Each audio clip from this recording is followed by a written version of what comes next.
Good evening সকলোকে, welcome back to our channel TLM। বন্ধুসকল, আজি এটা পাঞ্জাৱ চৰকাৰৰ এটা নটিফিকেশ্যন আলোচনা কৰিম। আজি 19 নৱেম্বৰ 2022, যোৱাকালি অৰ্থাৎ 18 নৱেম্বৰ 2022 তাৰিখে পাঞ্জাৱ চৰকাৰৰ ফালৰ পৰা এটি নটিফিকেশ্যন প্ৰকাশ কৰিছে ডিপাৰ্টমেণ্ট অফ ফাইনেন্সৰ পৰা। বহুত ভাল খবৰ এইটো।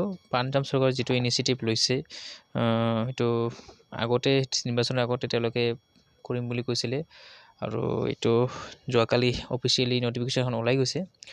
যিসকল ৰাজ্য চৰকাৰৰ কৰ্মচাৰী আছে, লগতে চেণ্ট্ৰেল গভৰ্ণমেণ্টৰ কৰ্মচাৰী আছে, যিসকলে আচলতে নিউ পেঞ্চন ছিষ্টেম বা নিউ পেঞ্চন স্কিমৰ ভিতৰত পৰে, 2005 পৰা যিখিনি এমপ্লয়ী চাকৰি কৰি আছে,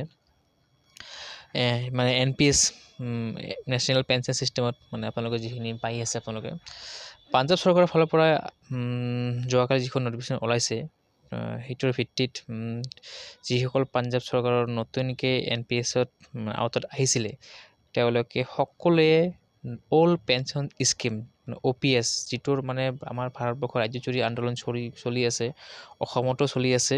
এইটো হয়তোবা আমাৰ কাৰণে বহুত ভাল খবৰ, যিহেতু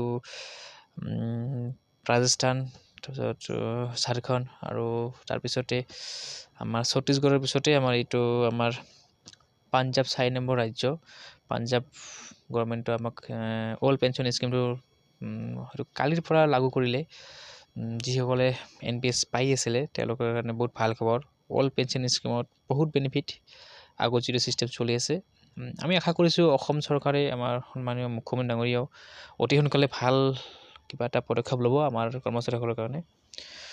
আজিৰ ভিডিঅ'টো ইমানতে সামৰণি মাৰিলোঁ। ধন্যবাদ।